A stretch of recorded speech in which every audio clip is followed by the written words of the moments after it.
Welcome to part two of how to make rope using your Syren rope rocket. If you remember in the first part, we initially twisted the three strands separately on the headstock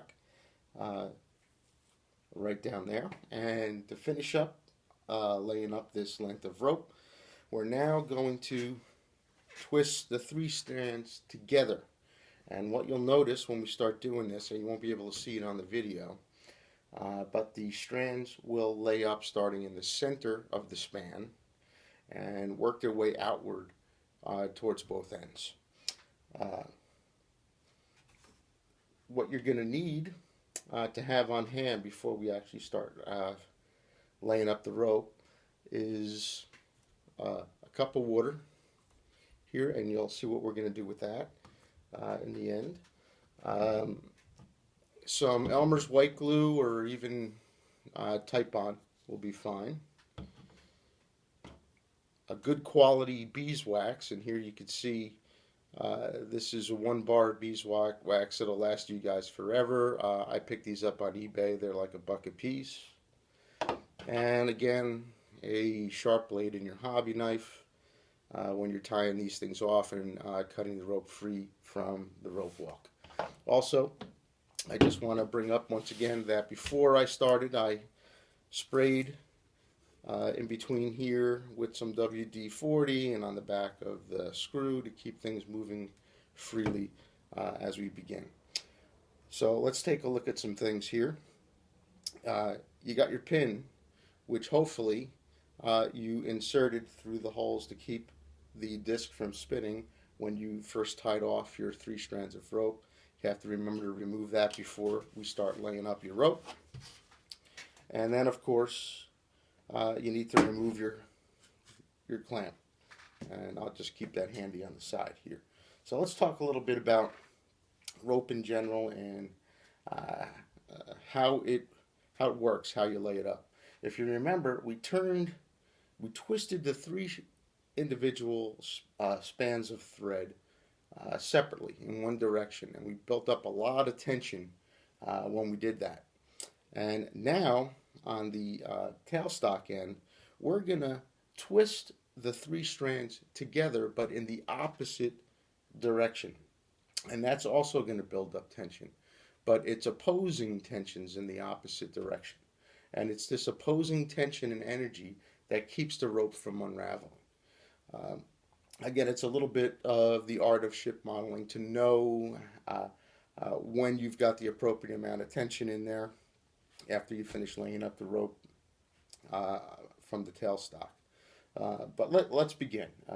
It's better to see it done. So again, I'm gonna take my trusty hand drill here, and I'm not gonna hold back this time. I'm gonna go pretty quick when I use it. What I recommend doing first, however, is rather than just stick the drill on here and just start gunning it and having this wheel turn wildly, is that you start laying up the rope by hand. So you could just simply use your finger here and very slowly give it maybe 3 or 4 nudges and twist it a little bit. And I know you guys can't see this, but in the middle of the span here, the rope is starting to lay up.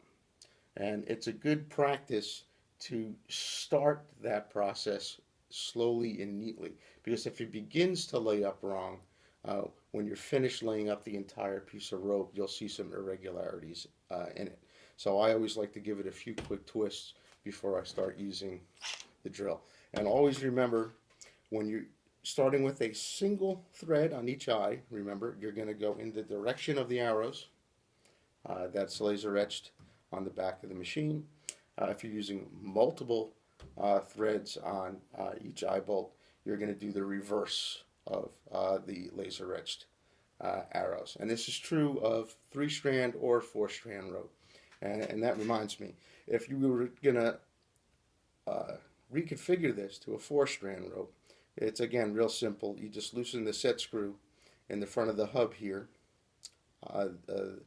remove the disc with the hub, and replace it with the 4-strand hub, and then tighten down the set screw again. So let's start laying up rope here. Now, if you remember, when we started on the headstock end and we twisted individually, that the rope tightened and you had to walk the headstock across the table. Now, a similar thing's going to happen, and rather than try to explain it, I'm just going to show you. So again, let's give this a go, make sure the drill's going in the right direction.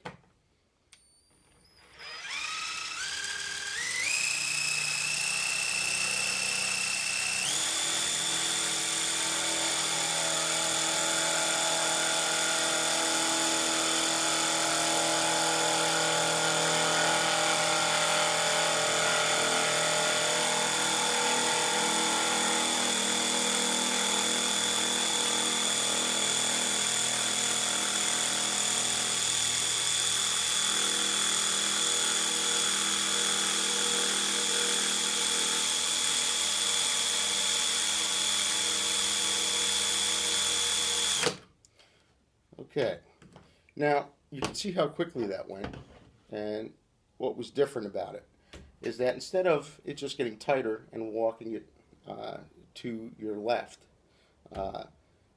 or to your right, I would imagine, what ends up happening is the tailstock actually walks the other way. Now, I don't know why this happens. I'm just a simple ship modeler.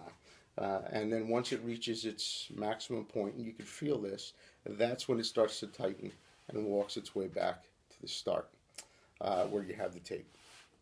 Now, I think this might be part of the secret of what makes really good rope. And if you've seen other rope walks, it doesn't take this phenomenon into account. So when you experience it, it's kind of interesting. If anybody knows why that happens, they could let me know, because I'm really interested. But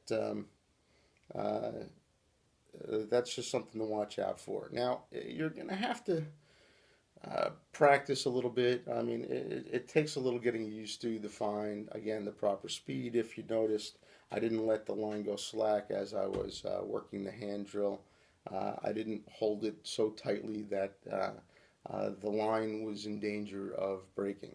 Now, oftentimes I'm asked, well, when do you know when the rope is finished and you've tightened it enough? Well, there's two things you can do. You can, of course, visually, you can just look at your rope and see how tightly it's laid up. Does it look like rope or does it look like string? And if it's laid up too loosely, it'll have a tendency to look like string.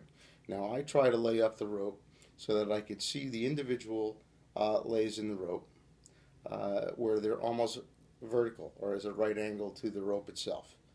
In addition to that, if you just kind of feel it, you want to have a little bit of play in it, a little bit of stretch. You don't want it so tight that you don't have any give at all. Now, we're not actually finished laying up this piece of rope. There's a couple things left that we need to do. The first is we have to harden the rope. And that term is just another word for stretch the rope. And we're not going to overstretch the rope. But what we're going to do is we're just going to gently stretch the rope a little bit. And you don't want to over tighten and overstretch it. And then you want to clamp it up.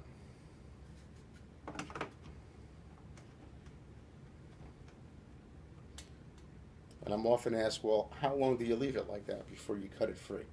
Well, I'll tell you what I do. And I always keep a cup of water handy, if you folks could see that. And I'll just dip my finger in the cup as I walk along the length of rope. And I will let down the rope. And as long as that takes to dry is as long as I wait to cut it free from the rope walk. And depending on the day, if it's hot or cold, it only takes a minute, maybe even less, for it to dry out so you can remove it. Once it's dry, if you want to, because I know some people don't prefer wax lines, other people prefer very heavily waxed lines, you take your good quality beeswax once it dries, and you can just run it down the length of the rope, back and forth, and then take your fingers and work it in before you cut it free, which I'm not going to do just to save some time, but you get the idea. So once that's done, you can remove it and cut the rope free. Now, I've seen some people do this in the past, and they'll just simply cut it free and let it go, and the rope will kind of fling down the other end and snake together and get all tangled and knotted up. And you don't want to do that. You want to make sure you have a good grip on it here and just cut it free. Now, what makes it a good piece of rope?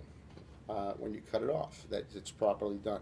If you have a sharp blade and you cut it, it's not going to unravel with you. It's going to, the end isn't going to be frayed, and you're going to get a really nice clean cut, and you can see nothing is untwisting. Also, you don't want to let it go at this point, because you may have over twisted it, you may have under twisted it, but more than likely you've over twisted the rope together, and therefore there's going to be the balance of the tension is going to be out of balance, and you just want to hold it and just let it unwind a little bit, work it a little bit while you have it in control until you see it stop unraveling and just kind of lay without untwisting, and that's when you know it's done, and you can cut it free from the other end and you're fine. And again, no matter where you cut this rope with the sharp blade, it just won't unravel, and that's what you're looking for, and that is a good quality rope. That's when you know you've done a good job. So that's about it, folks. If you have any questions, you guys know how to reach me through the website. I hope that you'll try many different kinds of threads, many different configurations, make different sizes, different lengths. You can make unlimited lengths of rope using the Syren Rope Rocket. And once you get the hang of it, really, or unfortunately for me, you'll never have to buy my rope again. But anyway, enjoy using the Syren Rope Rocket. Thank you.